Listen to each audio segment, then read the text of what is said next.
Такие они – Отелло и Дездемона нашего времени. Героям классической трагедии Уильяма Шекспира нравится музыка российского рэпера Басты. Спектакль о темнокожем ревнивце, задушившем свою юную жену-аристократку, вернулся на сцену Осетинского театра спустя почти полвека. За такое время персонажи произведения начала 17 века должны были измениться, говорит худрук Гиви Валиев. Он и стал режиссером-постановщиком. В его версии те же Яго, Кассио, Эмилия скорее представляют 21 век. Когда мы планировали дату 115 лет со дня рождения Владимира Васильевича Тхапсаева, Осетинский театр не хотел делать обычный концерт. Мне кажется, что мы можем подготовить и более интересно подготовиться к этому мероприятию, к этой дате. Еще и понятно, что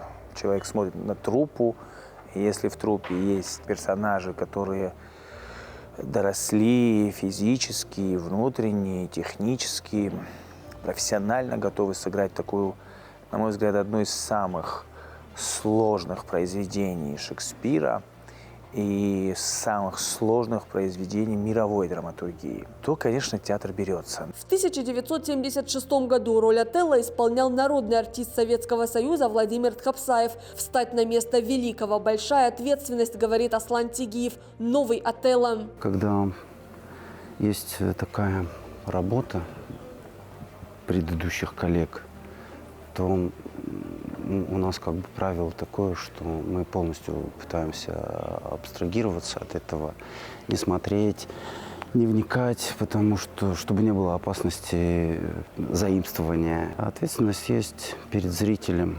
Она как бы не больше, не меньше, как и при другой роли. Мы не боимся сравнений, мы вообще ничего не боимся. В Отелло 21 века уже нет флера романтизма. Для Аслана Тигиева он дикарь, которому нет оправданий. Это старая история о конфликте между человеком, желающим жить по законам истины и справедливости, и обществом безразличного и враждебного к людским ценностям. Подборка костюмов для столь противоречивого героя стала самой сложной в спектакле, говорит художник Лариса Валиева. Старались выбирать по характеру, потому что все-таки Дездемона у нас молодая девушка. Хотелось показать вот эту легкость, наивность.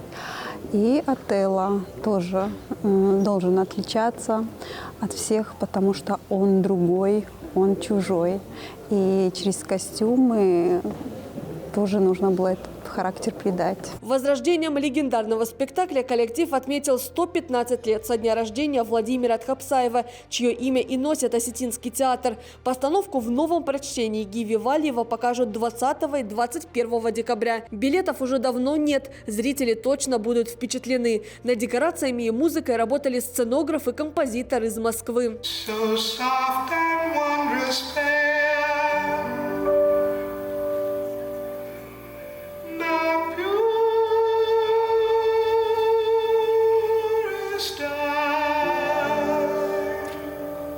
Отелло еще раз покажут 23 января. Нравоучительная история о предательстве близкого человека и невинной жертве длится почти 2 часа. Обманутый Мавр, непорочная Дездемона, бесчеловечный Яго – все герои Шекспира, как и при Тхапсаеве, говорят на осетинском языке. Уже сейчас можно сказать, премьера точно станет главной в юбилейном 90-м сезоне Осетинского театра.